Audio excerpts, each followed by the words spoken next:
just off the single. That's just one song. Damn. Then people started buying all my other stuff, and my next check was like 50 bands.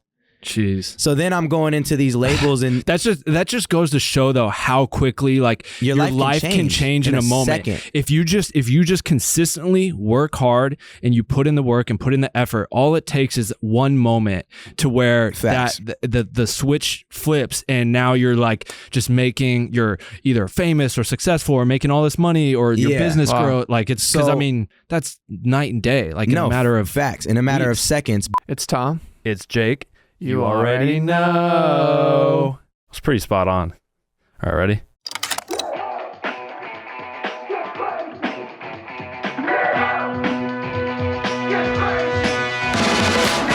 All right, we are back for another quick take. We got Futuristic.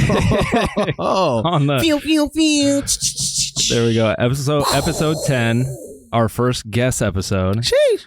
Futuristic, yes, Zachary Lewis Beck. Come on, not the whole government. Jacob Austin. Come on. No, I'm excited to have you on today because for obvious reasons, for people who just kind of have followed my story journey, the whole Buff Nerds squad, Tom's as well. And then obviously you've been a huge part of that. And Tom's been along for the ride as well for a good portion of it. So excited to have you on episode 10. We're going to dive into a lot of things, but I want to talk a little bit about, just as an artist, kind of finding filmmakers to like work with and what you look for, and kind of the whole, maybe a little bit on your journey, but then diving into the entrepreneurial side, much like we have, like we do our main thing, which is film, like you do your main thing, which is music, but then you're like, yo, there's so much more to life and to business and everything than just music. And same thing with us for film. So it'll be, I think, a good episode. So Facts.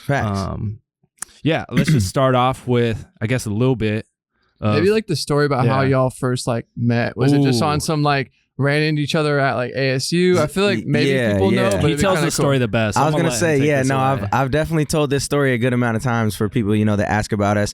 I'm from Illinois. Obviously, we're in Arizona right now. I moved to this school, move out to Arizona, go to this school. First day, I think it's like couple days before school starts, it's like open gym for basketball, and Jake's out there. We're playing basketball. Jake is the most competitive human being you will ever meet. He will challenge you to anything. So of course, when we're playing basketball, it's like he's going crazy. And so I was doing my thing, and in Illinois, you kind of you talk stuff back and forth. Jake didn't like that. So I'm talking stuff, and he's like, yo, kid, you just got here. Yeah, because like at our school, bro, no one really like talked super trash like that. And especially in these open gyms, everyone respected each other. They all knew each other, and I was just coming in there causing. I didn't read the room. Yeah. I didn't read the room. I was causing chaos, and Jake wasn't having it. And then it was. So what did I do? What did I say again, though? He was just like, learn your place, kid. Like, you just got here. And I hated Jake. Couldn't stand him. Didn't like him. Didn't like the way he dressed. Didn't like nothing about him. I thought it was weird. Like, I'm coming from Illinois. Nobody's wearing, the short shorts, the Vans. Nobody's doing that. I'm still wearing tall tees and all that. Yeah. All 5'4" of me is wearing tall tees. So yeah, we didn't like each other really. But me and his brother ended up being cool. And they had the house to be at. So we were always at their house before basketball practice, after, games, things like that. And over the course of time, obviously, we both realized like, yo, he's cool, rock with each other. So that's how we kind of met. To get into the film portion, it was more like after he graduated. Well, I think even before that, like, we hated each other, but then finally came around because it's like, yo, you were always around. Yeah. Basketball was that mutual understanding and connection and that thread. And it was like, yo, you're cool. Like, we're good. And then we kind of became friends because you would come over and spit freestyle rap videos on my iMac with Elgin. True. And I have countless of those still and on dunk like videos. Yeah, on the dunk old videos YouTube and channel. Rap videos. Yeah. So it was like all these freestyle rap videos on the like old photo booth Mac with like dunk videos that we filmed on like my little tape camera, and we were always filming little stuff like that. Yeah. And then meanwhile, you always loved music, did music, and so we kind of built that friendship slowly. And then I was in college now, and you want to continue on. I was a senior in high school, and he was in college his freshman year. And I was just like, starting to really, really take it serious. And I'm like, yo, have you ever shot a music video? Like, let's shoot a music video. And the very first one that we don't really like to speak about because it's so terrible, like we shot it on a racquetball court as like our psych wall, basically. Yeah, and our I was psych wall. Yeah, I was like, yo, we can go to LA Fitness. I got the membership. Let's do it. Smart. Yeah. So yeah, we shot on a white psych racquetball and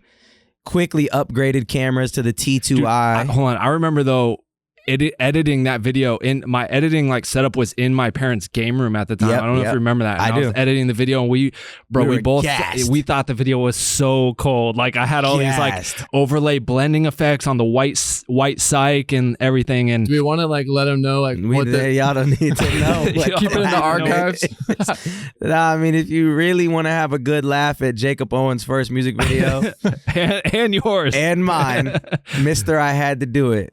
Yeah, no, it's a good classic. But then quickly shifted after that. Yeah, we quickly shifted. You got the T2i. Yeah. Well, you used the homies, and then you bought one after that. But that's kind of when things got real.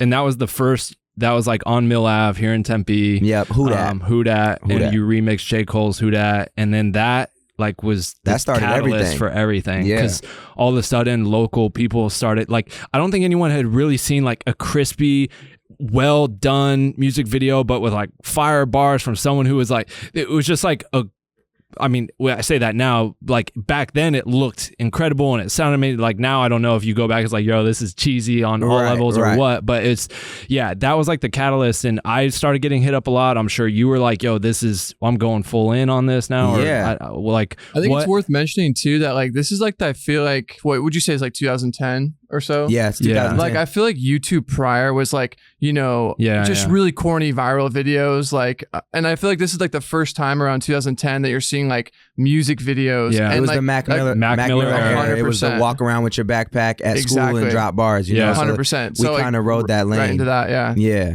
Cool. And we physically did that at ASU. You had a backpack on, walked around ASU and filmed another music video. But that was the start of, we just started shooting music video, and uploading them to YouTube. Yeah. And that was like the start of our kind of working relationship there and everything from there. That's crazy. Do you have like a favorite early video that we did? If you were to recall, we've done so many, so it might even be hard to like. We've probably shot like 500 videos. Yeah, we've shot so much. Just from everything. We were talking about the one day where we did like 3 videos in one day. We did with like Lexi Pantera. Yeah. Then we went to like that upstairs abandoned house. It's like crazy to think about, Yeah, and we always kind of moved like that. Like honestly, working with Jake makes it hard to work with some other people because like I'm so impatient and so quick, and me and him just like from the jump always had this quick work ethic, you know. So well, I think you both also have an idea of the final output. So like some people I've even worked with will do like 5 or 6 takes of one thing, and we don't need to. And like our like mindset's like, oh, we got it. Like we don't need to do it 5 more times. Speaking of the one take thing, I mean, when we were living in LA, I want to come back to touch on something that that I just thought of. But speaking on the not doing multiple takes, one of the things you were known for was going into the booth, spitting a whole verse in one take, and you did that for this one song, which was the one in the LA River. No way. And then we were just like, yo, let's shoot a video for this. And it's like, well, let's shoot it like how you recorded it in one take. Yeah. And then we shot it on the Ronin. You were there that day. You helped shoot that. We had just gotten like the Ronin one. That was the first video you probably did. I think Tom was probably on. Probably the first one. Honestly, that thing might have been the first one with him. I don't know, but yeah. That was actually. Yeah. But anyways, we shot that, did it in one take, and labeled it on YouTube like #one take, and that started a whole new wave of not only our stuff but for other people too. I know there's plenty of artists that just started to do #one takes, whether it was on the mic or like filming a video. Let me ask you this: did that song for you? Because I don't really know like the back end. Did that one like blow up? Because funny enough, Jordan. Which one? No way. Because funny enough, Jordan was like, wait, I know that song. Like when we went to your wedding, she was like, oh wait, I've legit heard that. I was like, oh, like I wonder, like did that one pop off for you a little bit? Yeah, No Way was like, this is how crazy it was. Like I wasn't hip to all, because my presence was so on YouTube. Mm-hmm. I didn't really know about like Spotify and iTunes and all that stuff. Like I kind of did, but I didn't know how big the translation was. So like when we dropped No Way, Jake's a very spur of the moment person. Like, so he was just like, let's just shoot it. And so we shot it, put it out. I didn't even have the song uploaded. So it wasn't on iTunes or anything. That's crazy. The reason why that song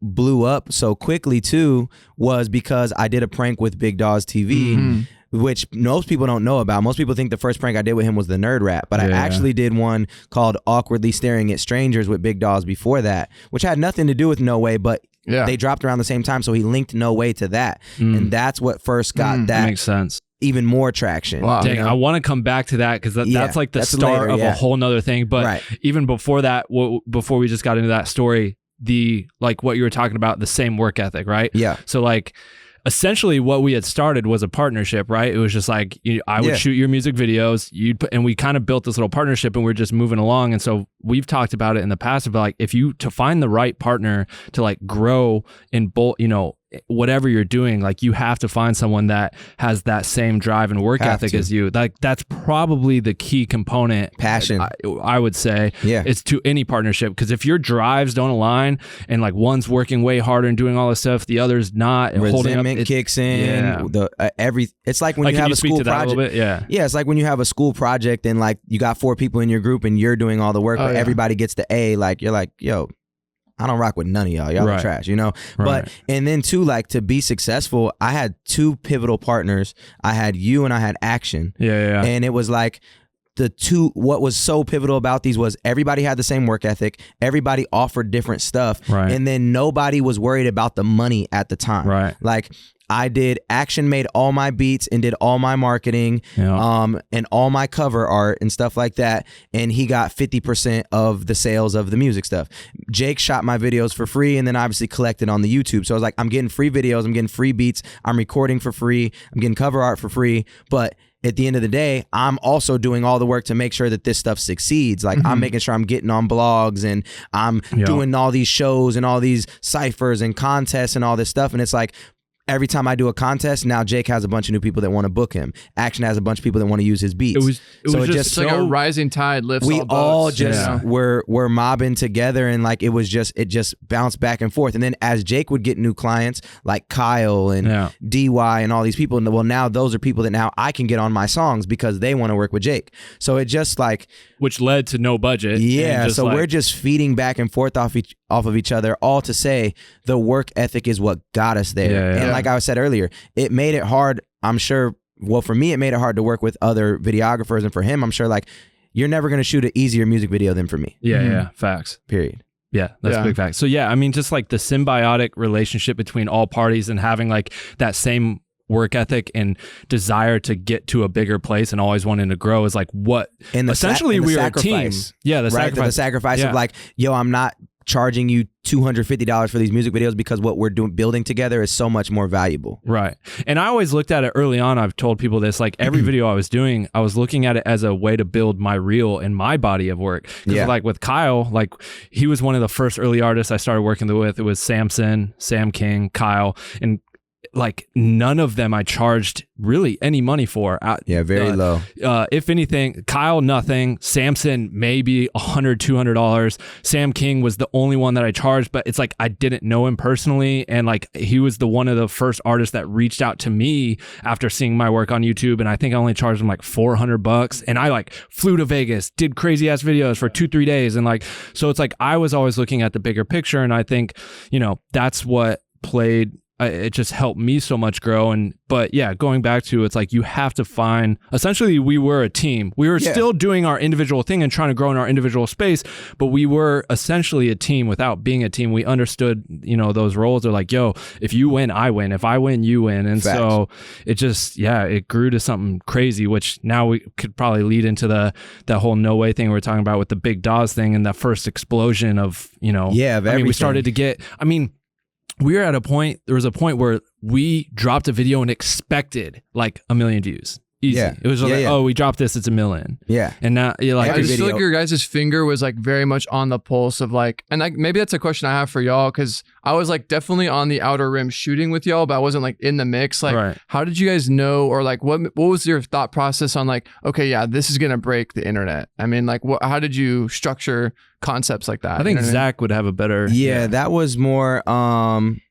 I just started seeing people go viral, and I didn't see any like music people going viral. It was always pranks. It was always skits. It was always things of that nature. And I'm like, and then I saw somebody go viral, which was High Res. He did a McDonald's rap, and it went viral, but like no shots at him because he's doing great things, but he didn't tie it to anything. He didn't tie it to a song, an actual song. So he didn't really like get the most out of it. So I wanted to make sure when I had my moment, it was tied to something. So with that being said, I saw Dawes do a nerd rap, and he's obviously not a rapper. And I'm like, fam, let me do a nerd rap on your channel. It's going to go crazy. Right. And that was just kind of how the whole thing started. As far as having the hand on the viral pulse, and from that point on, we expected everything to get 1 million in a week. Yeah, just because the buzz was so high with you, with the channel, with everything we were doing, and just the cross promotion of all the ideas and stuff. And I think going to that nerd raps thing, like I'll say the one thing Zach has always done really well. He always has and has had good ideas for his videos, and it's more of like bringing, sometimes I think we would collab on ideas and things, but for the most part I feel like it was you bringing an idea to me and then tweaking it and then bringing it to life. And a lot of times, like, there's some artists that don't know what they want. They have the directors drop a treatment, they do something, but there are certain artists that have a complete vision and they know how they want it to look and be. And I feel like you always came to me and was just like, yo, let's do a video where we do this, this, and this. And I'm like, cool, that's great, but let's change this a little bit. But it was always coming from your, your brain and mind. But I think a funny story where that kind of switched in that plays is the whole greatest video idea and song. Because that was like the next nerd raps thing. You did the nerd raps in Compton, and we're going to shoot the greatest, which is the greatest music video. The song is what you did in that prank video with Dawes. Yeah. And you wanted to do the music video very differently than how it ended up being. Yeah. So, I mean, I knew that the song was going to be big no matter what because of the prank with Dawes. Dawes wanted to put out the prank, and I'm like, hold off. We cannot put out this prank until my song that the prank actually drops and is on iTunes. Yeah. With that being said, I knew I had to shoot a music video to the song, so I wanted the music video to be crazy dope. Long story short, I invited a bunch of people to do this big dope video at my old high school, and people aren't showing up, things aren't happening. So this elaborate scheme we had for this video couldn't work. Apart. That morning too. That morning it was like everybody was in, like 50 people are supposed to come, and then maybe 10, 15 ended up showing up. So we had to call an audible right there, and basically, we're like, me and Jake are just brainstorming like, man, what can we do? How can we do this? And it's like, well, what if we just make the music video look just like the prank video? Yeah. So I had Cody go to his house and get a wolf tee. Yeah. I stole glasses off one of the people that was already there. I had Dawes pull up, and we just literally redid the nerd rap video. And but in a more like cinematic way as the music video. And it's funny, there are comments being like, this is staged, people not understanding like, hey, this was us like paying homage to the prank. To the prank. Yeah. We shot, that was a complete, like, you wanted to do something, it didn't work, on the fly, it's like, yo, let's do this, pivot. Which we've always been great at. There's been many a times where that's happened. Yeah, 100%. But like, I don't think, and that was the one that just took over everything. And I don't think we expected it to be as big as it did. I mean, I think even to this day, it's like 28 million views on YouTube or something like that. It might be something crazy. Over 30 now. That's crazy. It's insane. I feel like, because we were just talking about it, like YouTube, I feel like just isn't like hitting the same way. Like, we'll do an overproduced, amazing piece of like educational content. Yeah. And just like, I mean, it's insane, like how different the whole ecosystem is now. So, yeah. I mean, and everything too is just, I think we got in at a great time. Yeah. I think everything is way more saturated right now. There's way more people trying to do it. Like, I mean, it's just different. It's definitely different, and the algorithms are definitely different as well. So yeah, it's not the same as it used to be, for sure. All social media is not the same as it used to be. I think used to be like the place that you would go, and now there's several different apps, from Spotify to to TikTok, all this stuff. So like, people's viewership is probably being split several ways. Exactly. 100%. So I mean, if now, at what point the greatest comes out and it blows up, and you start like record labels, yes, like you started getting offers or not quite yet, like so even to backtrack a little bit, like, me and you had already built a little bit of steam because we had already done one takes. We already did No Way, we did I Be That, we did Feel Good. So we already had a little bit of traction before the greatest, and that had already had me having some label meetings, some conversations, nothing too serious, but like, I was meeting with like Double XL. I was on every big blog before that. I guess I'll Smoke is what really got me in all of that, which we haven't talked about. But I Guess I'll Smoke was my first record to really like get major coverage across all platforms, and get me to talk to record labels. When The Greatest came out, it was wild because like I already had my whole year kind of planned out on what I wanted to do for the most part. But it all had to switch when that happened. So yeah, took meetings with every single label. Ultimately didn't end up signing because like when that first check came in, you know, to be fully transparent, I moved to LA with 20 grand in my pocket living with Jake. Yeah. Living there, obviously I spent bread. Even as I'm making bread, I think my bank account was down to like 4 or 5 grand when The Greatest came out. That's crazy. And that song dropped and my first check off of it was like $33,000. Off like YouTube or off of the actual song. I wasn't even the YouTube was on his, that was his. So just off the single, that's just one song. Damn. Then people started buying all my other stuff and my next check was like 50 bands. Jeez. So then I'm going into these labels and that just goes to show though how quickly like your life can change in a moment. Second. If you just consistently work hard and you put in the work and put in the effort, all it takes is one moment to where the switch flips and now you're like just you're either famous or successful or making all this money or your business grow. Like it's because I mean that's night and day. Like in a matter of facts, in a matter of seconds. But what people that's your typical overnight celebrity. Right. But why I was able to make that much money off jump is because I had catalog. I had 3-4 albums already out. I had singles that was doing well. So like when The Greatest popped off, like if you went to iTunes, I was 5 of the top 10 slots on iTunes from, it was No Way, I Guess I'll Smoke, The Greatest, my album, like everything was up there. So that's why that check was way more. And then so all I'm doing now is just trying to capitalize on the momentum. So after The Greatest happens, I'm like, let's do it again. So I did another nerd rap in a college this time, which is the song Too Easy. Yeah. Boom. That one did went big crazy. Too. Yeah. I purposely held that to drop it the day after my album dropped so that when people saw that nerd rap, they go buy the album. Album goes number 1. You know what I'm saying? So it was just like, I mean, these are strategic business moves. Like who taught you that? You know what I mean? Like no one, or you honestly, just felt it. The only person I could contribute my business stuff to, which is my dad. And he's not like the illest businessman ever. He's not rich by any means, but like he always just taught me like having a plan, and like I always was with him. Like he ran a DJ business, he rented out his equipment, that was one revenue stream. He had other DJs that worked under him, that was a revenue stream. He always taught me something you posted the other day. He taught me never buy anything until you have double what it is. Right. Like he just always, and he's just a tightwad. So I think that like just the business and like the money aspect always came from him. But for me, I just knew that like capitalizing on the moment. I've been selling CDs since first grade. Yeah. You know, so like it was just a natural thing of like, I know I'm selling the most CDs after I perform. So this is no different. I know that I'm selling the most albums after I go viral. So let's hold this one off. It's going to do what the last one did. Boom. And then let's just ride the wave.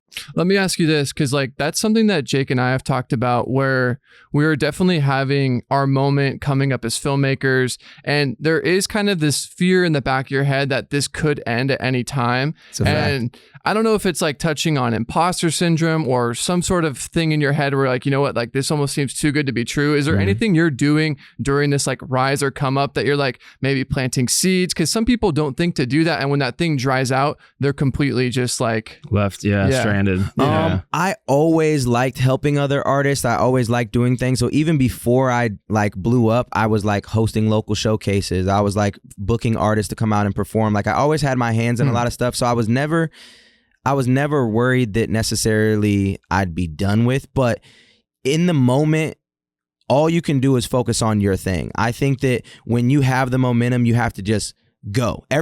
Fuck everything else. Like for real, like planting seeds is dope, obviously, but when you have that moment, it's like anything. If you can give your 100% to something, give your 100%. So in that moment that I finally had got there, I've been working my entire life to get this moment. All I'm thinking about is how to make more music, how to duplicate The Greatest again and again and again and again and again and again. And then now the checks are $144,000. The checks are crazy in a month. So I'm just like, okay, well, I need more of that. And it was for a longer play, but I knew that it was a moment in time that you was never going to get back. So it was capturing that moment. How much of that, like when those bigger checks were coming in, did you hold on to it and not touch it, or like reinvest? Like, were you one that like we're just like, you know what, I'm not touching this, like it's just straight savings, and I'm just like, I know, because you didn't like to spend the most money on videos. Let's be real. Like, well, the reason that's a good point. Bring it up. The reason why I never like to spend money on videos is if you look at all the videos me and Jacob went all out on, spent $5,000 on, $4,000, whatever, compared to me walking down the street. Me walking down the street, all those videos have millions of views, and all the videos that we spend a lot of money on don't have shit. Right. So like my fans naturally just liked to see me in my closet walking down the street, for sure, doing stuff literally with no budget. Yeah. I think that is a good point of like knowing what your audience, fan base, and what works for you, and not trying to be someone else that you're not. Like if you were to try and be like, you know, I'm trying to think of who a big rap artist at the time would be, like, and try and spend 15, 20 racks on a video to look all cool and have these saucy doesn't work. It probably wouldn't have worked for you. But the more natural, organic, like man on the rapper on the street just seemed to work for you and always crushed. And so I think it's understanding, like, just knowing your demographic, your audience, your following, and just being smart. Be like, hey, this doesn't seem to work, and I do this. I'm not going to keep pushing this issue. It's a smarter business decision to just spend less money and do this. Yeah. And as far as like the investing, like I'm not like a super flashy person. I don't need a lot of things. So like I wasn't out blowing money. I think the first big thing I ever bought was my van, which was $33,000. The Sprinter van. And I bought that because I knew I toured a lot.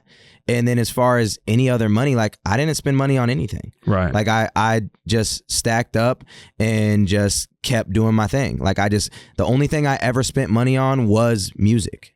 Period. I didn't spend money on anything else. I lived in an apartment in LA and I made music, and I didn't have any wants or needs and didn't really care. Let me ask you this. So there's kind of because I think this is a cool episode because it kind of like parallels our journey as filmmakers with yours with music. Yeah. And something that I can speak to as like a filmmaker is there's the things that you do that are like commercially successful that maybe aren't the most creatively fulfilling. And if those records are making you the most money, and maybe those are creatively fulfilling, but was there ever stuff that you actually liked singing or rapping more that wasn't really hitting? And it's like, how do you juggle like doing something that fills you creatively but maybe doesn't get the big checks? I think that's one of the tougher things about any creative. If you listen to any creative, like people's biggest songs is very rarely their favorite song. Yeah. You know, it's like something happened, that song blew up. Like some of my biggest songs, I'm like, oh, this is so bad. Or like, this is like now, you know, it's cringeworthy, or like, dang, I really was talking like this. But yeah, I think that you gotta kind of give the people what they want a little bit in that moment. And then you have to figure out a plan. Everything is a plan, right? Like I was on a consulting with somebody the other day, and he's like, I do all this different stuff. And I'm like, it's fine for you to do this different stuff, but you can't go way left over here, way left, right over here, go over here, all in a week's time. Yeah. Focus your efforts and your energy so you can work on 3 different albums at the same time if you really want to, but that doesn't mean you're going to drop them all at the same time, right? The fast lane, the fast rap lane, milk that, start slowly introducing other things in. So like if you actually were a fan of me and listened to my album, every album had 3-4 songs that we're singing. And then it was like, now I'm actually going to really promote one of those and make that the main single and see what happens. And then I'm going to go in that lane. So that's cool. It's kind of like you got to figure out what your journey is going to be. It's like Machine Gun Kelly. It's like he's always been a rock star, even though he was a rapper, but now he's a rock star. You know, so it's like it was still on brand. It was still him. Now he just took it that whole way. So but yeah, that is a tough thing to balance when you're like, man, I just want y'all to hear this. Like I really love this. Yeah. So it's interesting. Yeah, I mean, I know like even for me, like obviously like for me being on set and shooting videos or films is much more creatively fulfilling than working on some of our other businesses. Right. But like it's all about finding that balance, because it's like the other businesses and things we do probably make me or us more money than like just shooting working videos. A day on set, and it's way more tiresome, but it fills you up creatively in the terms of like, yo, you're out there shooting and doing it. So it's like finding that balance of like, doing that stuff, but not only doing that, like I guess it's different for everyone. Like I like to have my head and hands in a bunch of different places. So for me, it's just finding the right balance, taking the job that, you know, I like when it comes my way, then working on my own personal investments, business, creative stuff over here, like building the studios. Like I always grew up watching HGTV, liking HGTV. So it was almost like the film version, almost like the film version of that, creatively creating a space. And then it's fun seeing people creating it. But like, I don't know, like that works for me, and maybe it wouldn't work for everyone. Some people are just literally, it's all production.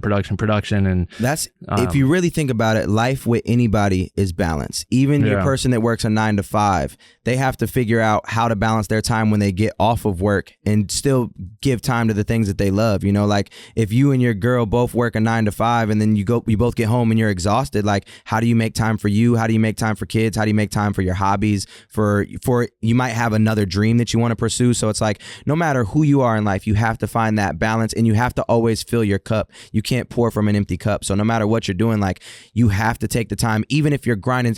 You know, we all preach like, you know, grind your ass off, work hard, you know, just, you got to go. But you and I both know that at the end of the day, you have to take those breaks and you have to do things to just fill your cup, no matter what it is. Like it don't even have to be nothing business related. I've been thinking about recently, like starting to take like some sort of like just MMA training class, like just not because I want to fight, but I was like, I need something that gives me something to like work towards or have a like a dedicate, because it's like I work so much and I've gotten really good of like taking time off and just relaxing and stuff, but I still feel like I need something else to like give, you know, Tom's over here always like welding something or figuring out something, like doing extra little things like that, and I feel like I need to like, it's just a creative hobby that's not for money. It's like just something that you love. I have the working out stuff and there's other little things, but like I want to get into something. Like creative burnout, I think, is something that all artists struggle with. It's like when you kind of put your head down and like, we're all told to like hustle because we see our friends like succeeding and we want to succeed as well. So we think,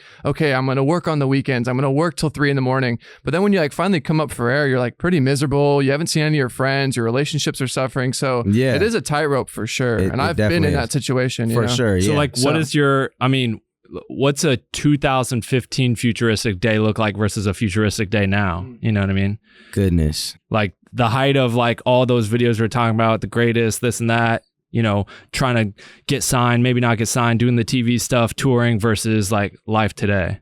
So different. It's so different. 2015 me, like I was probably touring 200 days out the year. I was probably literally gone 200 out of 365 days, probably more actually, now that I think about it. Like to break down that year, I started the year off with a tour, January, February.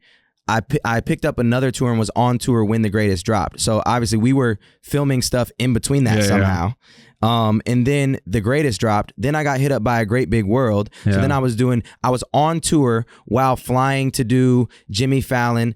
Literally, I'll never forget this 3-day span. I had a show in San Diego, flew to New York and did Jimmy Fallon. Plus there's a time difference. So by the time I flew there, they filmed Jimmy Fallon in the morning. So I did my show, got off stage at 10 o'clock, went to the airport, flew to New York, did Jimmy Fallon show, flew back, did a show in LA, flew back, did Good Day New York, flew to Michigan the same day, met a kid from Make-A-Wish Foundation, flew back to Sacramento, did a show that night. Like that was my life. Yeah. I was only sleeping on planes for like a year and a half, like, which is crazy, which also led me to just know that like I didn't want to do that forever. Never wanted that to be the case. So in 2017, I moved back to Arizona. I really started dabbling in other businesses. And so my life today is almost like a 9 to 5 for the most part. Like I wake up every day at 7 with my son.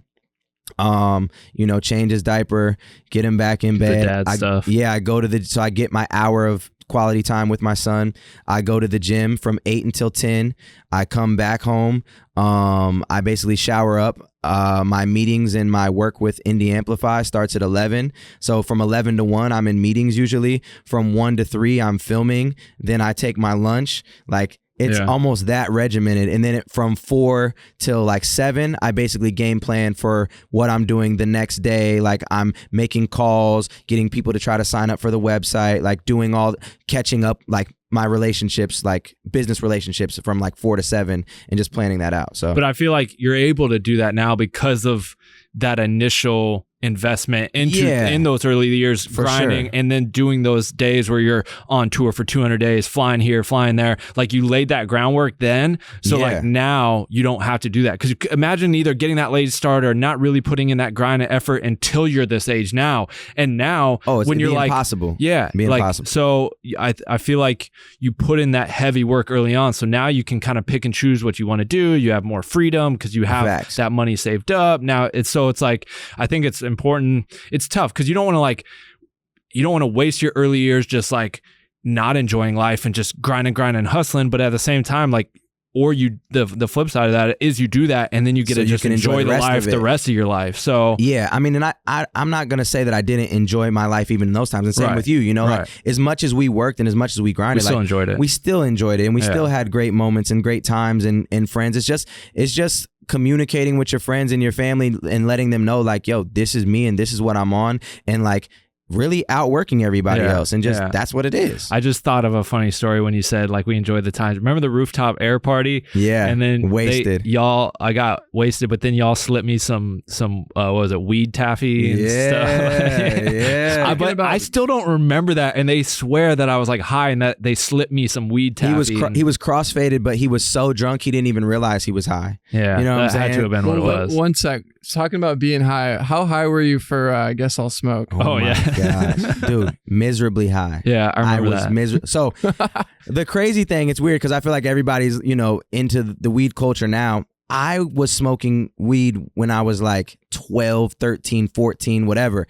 I quit smoking when I came to McClintock. A, moved to a new place, didn't have no connects, whatever. And then B, I felt it in my chest during basketball tryouts, and I'm like, yo, I'm not smoking. Right. I remember my first time coming back to smoke was a party after the season was over, and I had never felt this before. I was mad paranoid. I felt mad weird. I felt like I was pissing myself. I felt like my face was melting off. So I'm checking myself in the bathroom like every 5 minutes. The time's going by so slow.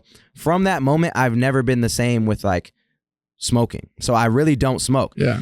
The song I Guess I'll Smoke stemmed from being on tour with Dizzy Wright, and every night he's like, yo man, come on man, you not gonna smoke, bro, you lame, you got it. And I'm just like, that was pretty good. You know what I'm saying? And I drink but I don't smoke. So the song basically happened, if you really listen to it, it's like I'm talking about being peer pressured to smoke. Yeah. So that video shoot, everybody's smoking mad weed. Jake is probably uncomfortable because we're shooting in his house. Yeah, my loft. Yeah, everybody's. I don't live in LA at this point, so everybody's just in Jake's crib. Mad stoners, and hella the Bone weed. Thug guy was there too, right? Yeah, Lazy Bone is on the song. He's a lot of people were there. Yeah, Mark Battles, Kyle Brick, was there too. DY, or no, Brick, DY, yeah, Triz, hella people. So yeah, everybody's smoking. I had to keep doing the same shot over and over again of me, and I'm like, yo, Jake, we normally get this in one take. Why do I have to keep hitting this? I think he's playing with me.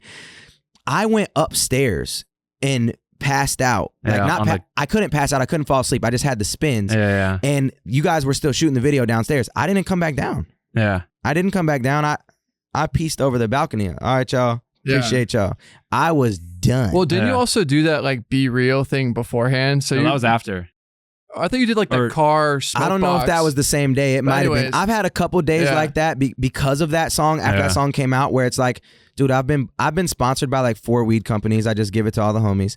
I have been booked on the biggest weed fest in the world multiple times. I've done a raw paper cipher. I've done all this different stuff, and it's just like everybody's passing you the blunt, and it's just like, blow it, you know, every time. And, but yeah, so I Guess I'll Smoke is probably my most profitable thing I've ever done. I was literally just gonna ask, like, what do you think is the most profitable song, video, whatever kind of like singular thing that could be tied together that you've like done? Do you think? I mean, look, there's 3 different ways you could look at it. There's three songs that would compete for that spot. One being I Guess I'll Smoke, because it brought me sponsorships of like, one of my sponsors was like $100,000 in a year for the sponsor. You know, then it got me on all sorts of weed fest that weed fest pay really good, like 15, 20 grand a show type shit. So I've done a bunch of those. And then like I've had, like I said, multiple sponsorships. So that's that. And that song streams really well and doesn't die. It's like a memory that everybody has. Like, yo, first time I smoked was to I Guess I'll Smoke. Yeah. So that's the first time I smoked. Yeah, first time you smoked was to I Guess I'll Smoke. You presented it, we played the song and smoked. Yeah. So that's like one. The greatest, I think probably you still have to chalk that one up as the most profitable, not on the song solely, although that has brought a ton of revenue, but that was really, if you asked 100 Futuristic fans how they discovered me, probably 60 of them are going to say that. Yeah. So everything that happened after that stemmed from that. And then Epiphany with NF is my most streamed song. Oh, wow. Crazy.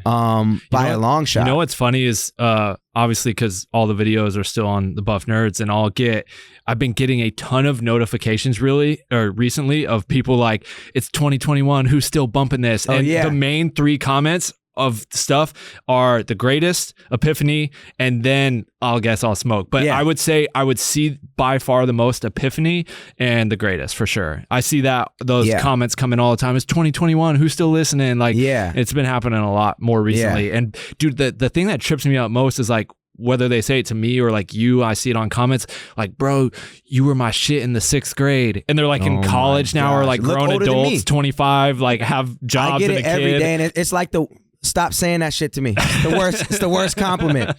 Nah, people come up to me all the time, and it's like, it'll be a 6'5", swole, big beard, like, yo, bro, like, you was my shit in 6th grade. And I'm like, nigga, you're 50. What are you talking about? Like, what are you talking about right now? But yeah, that happens literally every day, every single day. Go to the gym, at least 1 or 2 people. Go to the mall, 10, 20 people. And it's just like, every time it's, you were my favorite. Are you still making music? And it's kind of crazy to hear that, because like, obviously never have slowed down, but like, we really had a moment. We really dominated the YouTube space for like 3 years. Facts. And everybody, like, I used to do this thing called the One Take Contest. All the biggest YouTube rappers now did that contest. I remember that. What's crazy too is like, I look at like, and this isn't like a shade or anything, but like Cole Bennett has kind of taken this baton and done it with this like SoundCloud rapper generations. But like, that was kind of us. For sure pioneered. That's why I've had people come up to me, whether it's in a DM or in person, and be like, "Yo, you were Cole Bennett before Cole Bennett. Like, you and the whole Buff Nerds, like Squad, Kyle, because he's doing that just now stuff, with like this generation's rappers. You know what I mean? So no, honestly, one huge thing that I wish would have happened is like, and Jake can probably attest to this, I was always the one like trying to get everybody together to be that. I was always the one like, because I always liked the idea of like having my own label and like, you know, making it to where like we all moved together, and we kind of were, but like he said, we never put a title on it, and we never like did it. And so like, we had a meeting with some really dope artists that were on Buff Nerds and was like,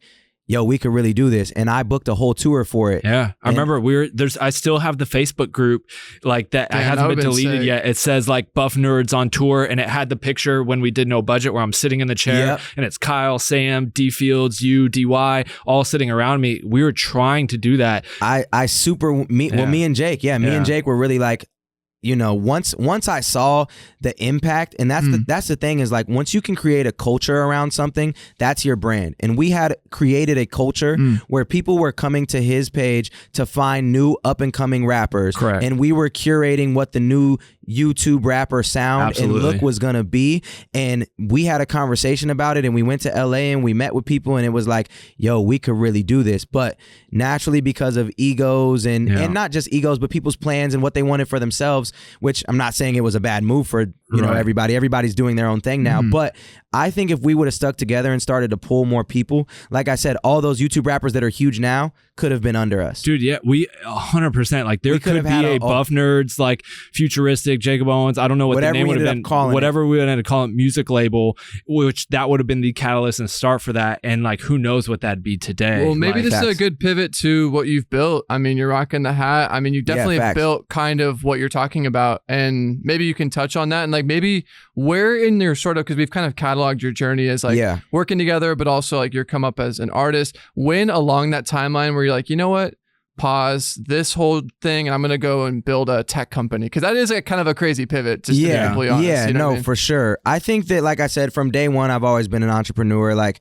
from selling Pokemon cards and Beanie Babies as a kid to this. So There's actually a memory from today, which I just showed Jake. Maybe we can throw the picture up or something. But I'll throw it up. At the end of my tour in 2016, I was just gassed. I didn't want to do it no more. I was done. Like, not that I didn't want to make music, but I'm like, yo, I'm cool. Like, I'm straight off this. And on top of that, like you said, your relationships and all that, all my relationships were suffering. And so I got to the point where I just wanted to live. And sometimes this is something that we have to think about as people that, do make a good income, is like, you built something for a reason. It's okay sometimes to just enjoy the fruits of your labor. So I was at a point where I wanted to do that. So that was 2016, 2017. I moved back out to Arizona. I bought a house, and I have a list of ideas in my phone of probably 100 different businesses that I would like to start, before I die. Yeah. So I just started going through there, and like when I moved back here, I found all these dope artists. So I'm just like, how can I start to do that idea that me and Jake had of working with other artists and building something for them? So I tried to kind of make like a label. I tried to do a couple different things, and same thing kept happening where it's like people's egos get in the way, and then you're basically babysitting. You're babysitting. When you manage an artist or you have a label, you're babysitting these grown-ass men that you can't control. So it's just like, I didn't want to control nobody. I want y'all to have the freedom. That's why I wanted to start the label, so you can do your own thing. But at the same time, if you're not working hard, I can't work hard for you. All that to be said, Indie Amplify is something that, like, I don't have to babysit anybody. I don't have to be there for you every step of the way. It's like, I'm going to help you. I'm going to get you on this site, and not just for y'all. It helps the people that are on the site, but it also helps everybody outside of the site. So what Indie Amplify is a one-stop shop marketplace for musicians and creatives to really pop off. So when I was coming up, I got the feature from NF and from Hobson and Dizzy and Tech Nine and all these different people. I had to build those relationships to get those features, which then changed my life. Right. Now, Indie Amplify, you hop on that thing like Amazon and you cop the feature. You want me on your song? Boom. Oh, Futuristic's $2,000. Oh, he'll shoot a music video for $500 for me. Oh, he'll post it on his story for another $200. You book it, it's done. Yeah. So it can change your life. How basically 10 years of hard work made it easy for me to, not easy, but I could change my life. Now you could do it with just shopping on the site. Yeah, I think any good business idea comes from something that you've experienced yourself, right? And like needing a solution for it and finding that like product market fit where you're like, yo, like this would help me tremendously, or this would have helped me tremendously. And you take from what you've learned and like, then you build that. And so, you took basically all the hard things about your journey coming up. It was just like, yo, I'm going to implement that into this thing that like helps people to make coming it easy up for to make everybody it easier. else. Yeah. And it's like, which is pretty much all businesses, you know, like how you guys were doing lens flares on that thing compared to Prism lens effects. Right. Now it's mad easy. So same thing, like all these features that I built relationships for 5-10 years to get. Now it's like, you can just go on and book them, send them a song, they accept it or deny it and do it. Would you say, is that like your main focus right now? By far. By far, Indie Amplify is like I don't want to say my end goal, but like it's the thing that like if I am known as like the dude who made Indie Amplify, which changed the music industry, that's a way cooler thing than the nerd rapper in Compton. Yeah, I agree. Let me ask you this. So like initially when you first maybe thought of the idea and wanted to start building it, was there ever anything in you as an artist, not as an entrepreneur, but you as an artist, like, dang, if I do this, people are gonna think it's corny, that I'm, making an e-com site for features? Was that ever in the back of your head, like kind of in your ear, like, oh, my fans are gonna, because it's not, I think it's super dope, but did you have an initial like fear of like fearing what people would think? I didn't have an initial fear necessarily. I think the hardest part is how to market it and not let it take over everything, right? Like the hardest thing is to keep, especially as a rapper, which is a little bit different than being a videographer. Like as Jakob Owens, as Tom, like y'all can post Prism lens effects on your page as many times as you want. You can also post Tropicolor. They all go with this video stuff. As a rapper, you have this persona of like,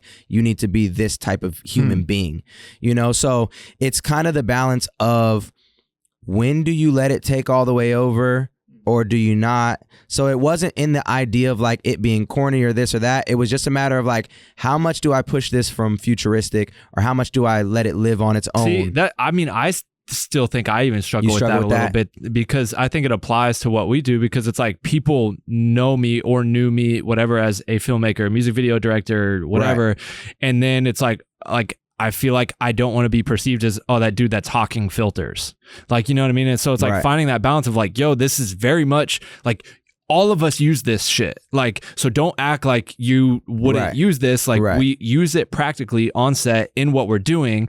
And then we built a more affordable option for people with, you know, new filters. So, but it's like finding that balance of like, hey, I use this and I still work and, you know, make videos and films or whatever, but like I also have this thing over here, you should check it out, like here's you know. And it's like finding that I don't want to be known as that the Prism Lens Effects guy. Well, not I don't think that's a bad thing, but it's like I think what I'm saying I struggle in is finding that balance sometimes of like how much is promoting it and pushing it too far versus like only really promoting my film shit, like you know what I mean. And so and then the hardest part as an artist, you know, that's a little different from that part is like what happens when tours come up or this or that. It's like to leave your business for a month and a half or something like that. Like that's what we're talking about, because we want to do like a feature film, like a full 90-minute, like you'll see this shit on Netflix type thing, and like that's gonna pull you from everything else. Leaving for probably a month or two. We've been talking about it for the last like year to 2 years. Like, yo, we have so many ideas, and yo, let's just go fund and shoot our own indie feature. We have the gear, we have the knowledge, we have the resources. Right. But then it's like always in the back of our head, like, yo, what's gonna happen to the businesses if we do that? But also like we always have a new idea for the businesses too that we got to knock out and do. It's like, oh, if you don't have anything new come out for how long would it take you to film a feature film? Like about a month, but that's just a month of shooting. There's definitely a month of scouting, and then the probably months of 3-4 months. Yeah. If you have no new ideas for your other businesses, you're not here to shoot for them. You're not here to edit for them. You're not here to do any of those things. It's just like, well, it's a garden. If you don't water, it's gonna die. Yeah. You know so like, it's just a matter of, and for me, it's like I'm the voice on Indie Amplify too, and I'm the face. So now I'm the face of Futuristic. I'm the face of Indie Amplify. So that's the hard balance. At least like you guys could. And maybe I'm wrong, but you could hire people to make the content and drop, like do all that stuff. Like if I go on tour, I have to still film Indie Amplify content on tour. You know what I'm saying? So it's just a matter of doing that. But I do feel like I'm in a space when I knew that I wanted to go the Indie Amplify route and that be higher than music. When I'm talking, like when I go to radio interviews, I much rather do this than spit a freestyle. Yeah. I much rather talk about the business. When I see artists like my artist Oswin Benjamin, Anakin, Chris Rivers, when they rap, it makes me not want to rap. Y'all are so good, I don't need to rap. Right. You know what I'm saying? Like I did my shit. Like I enjoy music for me now. And Indie Amplify is something that like, if I can help all these different artists and I can speak about it and I can give y'all all the game I've learned in this time and keep learning and keep giving y'all the game, I would rather do that than go and rap my ass off. And part of being a rapper is like this competitive like spirit, and like I don't have that. When I was coming up, I just wanted to be the best rapper. I wanted to rap on every radio interview. I wanted to kill this person and kill that person, and it was this chip on my shoulder. Now I'm like, there's no part of me that wants to do that. There's no part of me that wants to rap against anybody. So I want to help everybody. Is there do you foresee there being like any more, like would there be another album you think? Or yeah, I'll always make music. The music is a lot different than it used to be. And my fan base still obviously likes me to make music. But I think that like what I want to do is when I make music is almost like show the business behind it. Like, like next year, my plan for next year is drop big songs with big features. Talk about how I got those features on Indie Amplify. Book a tour that's not my tour. I want to do a seminar in the daytime, and then if you pay the money to be on the seminar, you get a chance to open up the show, and it might be like a Tech 9 show, or it might be like a this show or a that show. So like I want Indie Amplify to sponsor all these big artists and be part of their touring and part of I want to build a culture around Indie Amplify, and then I just want to live in that culture. I think that's so cool because I feel like there's, as you can probably attest to, there's probably so many commissioners and A&R people who've held their cards up for high for so long, and it's kind of cool. Like in filmmaking, there's always been like resources like Jake's channel where you could like learn and get game, but maybe I'm wrong, but I feel like to my knowledge for music, so it's kind of cool that you're like, laying all the cards out. I think that's awesome, to show the whole process. I do really, really enjoy it. So yeah, my thing is just creating a culture and creating opportunities. Like the contest that I used to do, like doing that times 10. Like what could happen? Like one day, what if I could throw a contest to get a verse from Eminem? What would that be like? Yeah. You know what I'm That'd saying? be Like crazy. I want to be the person that makes that happen for somebody. That'd be I think sick. something you said though is the key thing is like, you enjoy it right now and what you're doing, right? And you're not like forcing anything in terms of that. Like you thoroughly enjoy Indie Amplify and thoroughly like enjoy trying to build it and make it something. And that's like a key, I think, for anyone is like if you're trying to build something, like you need to love it. You need to love it and enjoy it. Like everything that we do enjoy it. You know what I mean? And the things that we have tried to do that have like maybe failed, which I don't think that podcast episode has dropped yet. We talk about like failed businesses and ideas we've had. Okay. It's not they didn't work because we weren't fully invested in it and we didn't love it like the other stuff we do, that is successful. And I promise you that's the reason why they weren't successful, because we didn't love it. And so I think that's super important for anyone listening is like whatever you're kind of doing. And so same thing with you, music, you started to not maybe love it as much or like it as much, or you found something that you loved more. So you put your attention there and you don't maybe do music as much, like you said, because it's just, but if you like, we're like trying to ignore that feeling of not loving it as much and we're just trying to make music and put out, you'd hate if I was just touring nonstop and just kept doing the same pattern, kept making the same style songs that fans wanted from me, and just did that, you'd be super miserable. Yeah, and that's where it's like understanding the balance of life and work and everything. Even when I look at, obviously it's like I want to do movies one day, but I know a lot of people that shoot movies also have like terrible personal lives because they're gone for 6 months away from their family. They miss everything. So it's like you got to understand with everything there's pros and cons, and you may be doing the thing that ultimately you love, like you loved music, but sometimes it sucked, right? And so finding that balance and focusing on the things you love, and once you don't really love that thing anymore, like don't try and force it. Find something else you can put your love and attention to that you really do enjoy. Because I feel like that's like been our secret sauce with a lot of the stuff we've done. You gotta really love it. I tell people that, like a lot of kids that ask me like, yo, what should I do? Like I don't know which direction to go. I always tell people, I'm like, make a list of 10 things that you love, then think of every job or every business you could create or work for that involves those things. Find the ones that cross over the most, like 2 things that go together, and build that. Yeah, that's cool. I like that. Yeah, I tell people that all the time. I didn't really get it from anywhere. I did it for me. Like when I wrote that list of businesses for me, it was like, what 10 things do I love the most? Okay, cool. Here they are. What businesses can I start, or where can I work and do this? So yeah, if anybody that's watching, I always suggest that to people that are in high school. Like, cool, you love cats, basketball, this, that, and whatever. Cool.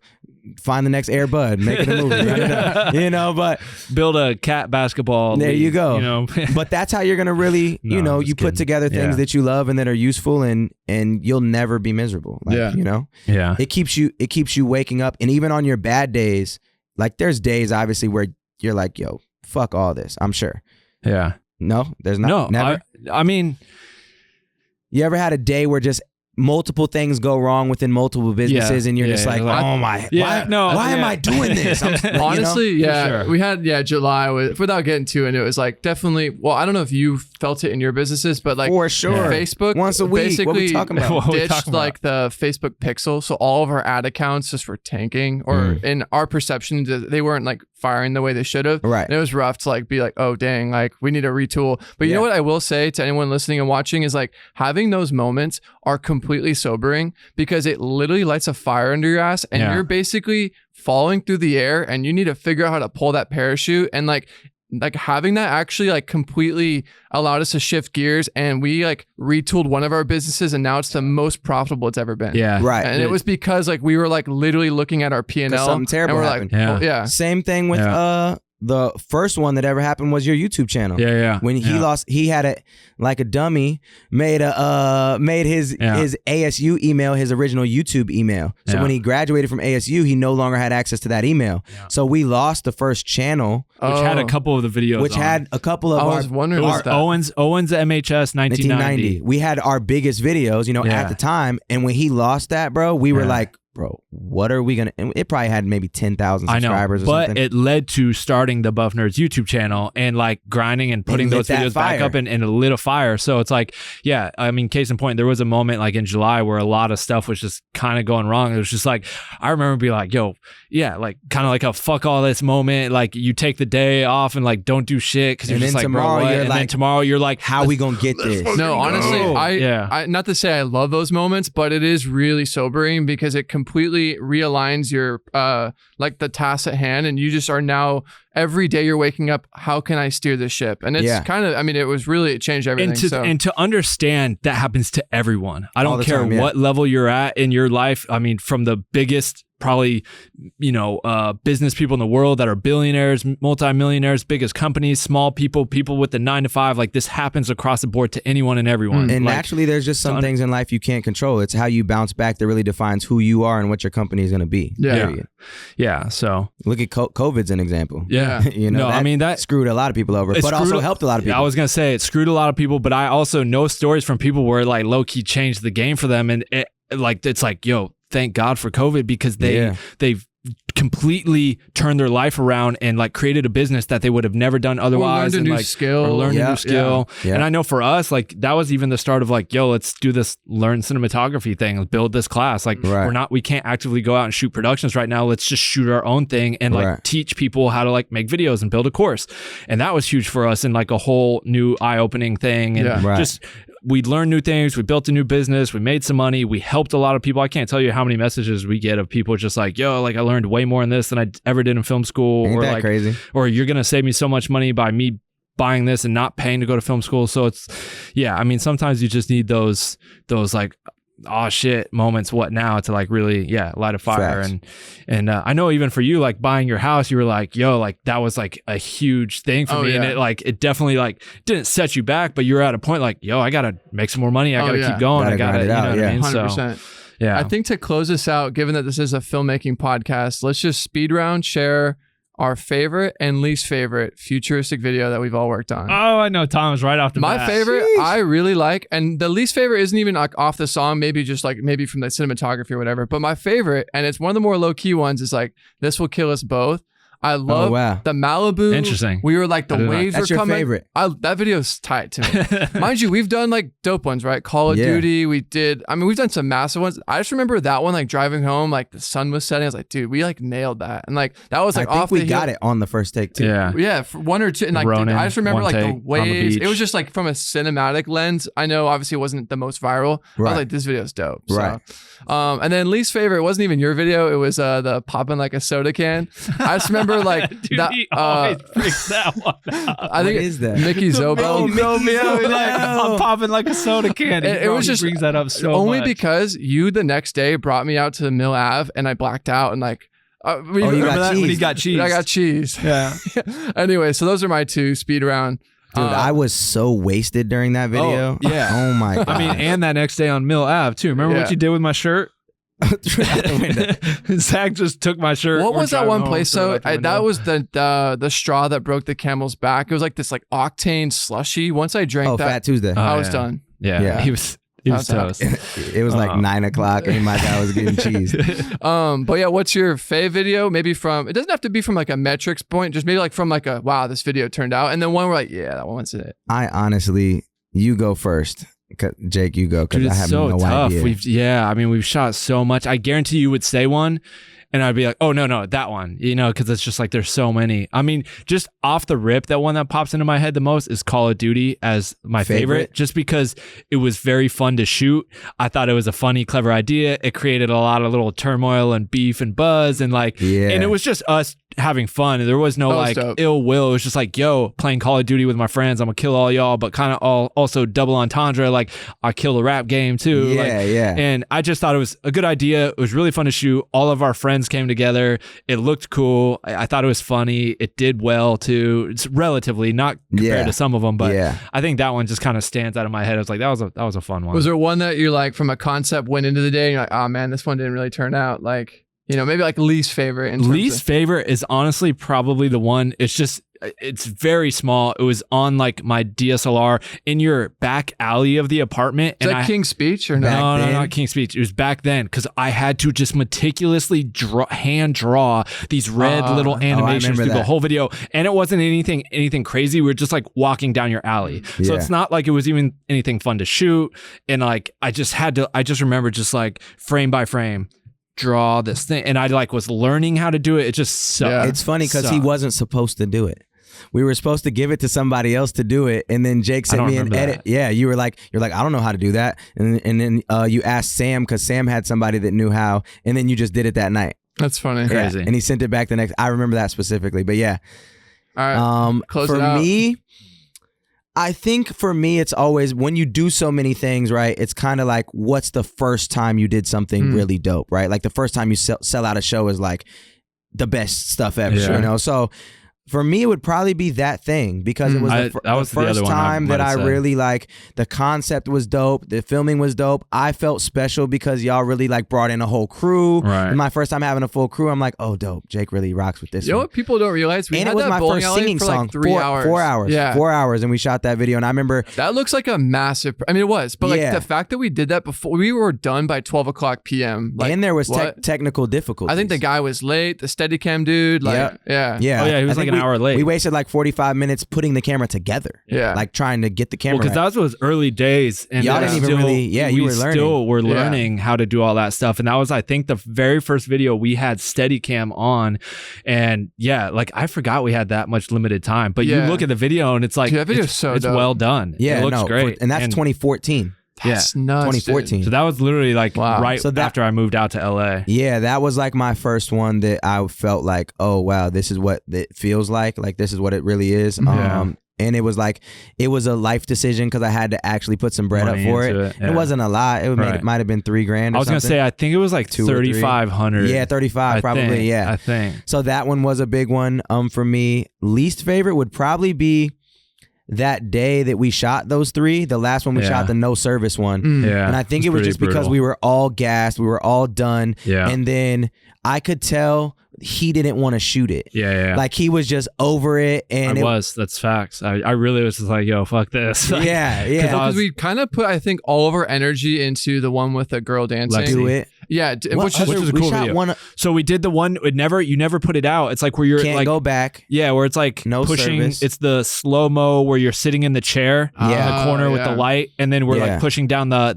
was it just those three, or was there one more that day? Three. It was those three because we shot Do It. Then we went upstairs and Quaid with Steadicam, and we shot him pushing in on you on the chair, the close up. Then you're in the alleyway or the hallway, and then in that same upstairs area later, once it got dark, we shot the no service one. Yeah, and I just remember. I think I was just creatively fully tapped out. It was kind of like a little bit of a mess. I don't know if we really had a full plan, and it was just kind of being, I don't even really remember why, but I do remember you saying that, like not being the most stoked about it all on that last one. And I didn't even love how it turned out all the way. Like it was cool, but all in all, it was just like, it was like a 14-hour day or something. Yeah, it's nuts. I mean, you're shooting 3 videos, all different ideas in one day. It's not easy. Yeah, but I like the Do It one. Was like cool. The 2K21 is by far, I think, our most polished video. But like you said, like we've done so many that like the first one usually kind of rings a little bit more of like a memory. You know what I mean? So, facts. Yeah, I think there's just more. I think nostalgia plays a lot into that stuff too, and just like good memories will play. Because we were into already like all in our bag when we did 2K21. We were still like very much all figuring it out in the earlier ones. I feel like. We're all professionals now. I mean, it's kind of it's like dope, but also kind of sad because like it's like the feeling that you get from that first one, you'll never get that. No. I'd say that when it comes to like big movie stars or people that have reached the pinnacle in something, like let's say Harry Potter. Yeah, you just have to know you will never do another movie series, anything ever again even that will close. Touch that. Oh yeah, like to just know like, hey, like I will never get back to that place no matter what I do. There's nothing that will ever touch that. And to just know as an artist, like, yo, that was the best time of my life that I'm gonna have. Yeah. I feel think like you just have to like accept thing. it, opposed to like letting it like haunt you your whole life. Yeah. You know what I mean? Yeah. And just like lean it, or you know what I mean? Like that must be kind of crazy. I mean, I know obviously we're kind of trying to wrap it up, but I mean, I'm sure there's even filmmakers who peak and you're like, damn, like how am I gonna beat that? In every which way. I mean, there's people that every person has a peak that when they're 82 years old and they're showing you photos or they're talking to you, it's in my day I was For some people, that's, they were on the varsity basketball team in high school, and that's the best moments of their life. Wow. You know, so everybody has a peak for sure, but it is not getting drunk talking about your peak for the next 50 years. It's more so how can you turn, you were a basketball star in high school, how can you now be a coach, a commentator, or this or that? You were a famous rapper, how do you now make Indie Amplify? You shot the illest videos, and how do you now teach people to do that? You know, so it's kind of like understanding the seasons of life and going with the seasons and loving each moment, because if you chase that moment for the rest of your life and you never get it again, you're gonna be miserable. But if you take that as fuel and then start something else to get new moments, you know, like, I agree. That's facts. That's when you really live and prosper. That. Because you can't, like, if I were to just even right now, like, be just trying to grind on music videos to get back to that moment where we were just getting millions of views on my channel or with other artists, like, and I never get that, or I'm just searching for that, and that's my main focus, I'd probably be miserable. You know what I mean? But it's like taking what I've learned, and like now building something else that I could take to a crazy peak in that area. You know what I mean? And just always kind of growing, building, learning, and just doing stuff. So facts. No, appreciate you, man. That. Thank you for coming on. Yeah, where could everyone, just kind of find you if they want to follow your boy at Only Futuristic, but more importantly, follow Indie Amplify, the one-stop shop for musicians and content creators. Love it. Hopefully you guys enjoyed this episode. If you've followed the Buff Nerds for a long time, then this is probably a fun episode to get a little insight and behind the scenes on. Make sure to like, comment, subscribe, all that good stuff. Tom, take it away with the actual podcast portion. Yeah, I mean, if you're on Apple Podcasts, if you could just scroll down, leave a star rating and a comment, it truly does help us kind of be able to do more of these. And yeah, thanks again, man. Want to thank Futuristic for coming out today, being our first guest. Appreciate you, man. There was no one more fitting, so appreciate you. And, yes, sir. Good shit. Yeah. All right, have a good one, guys. Sheesh.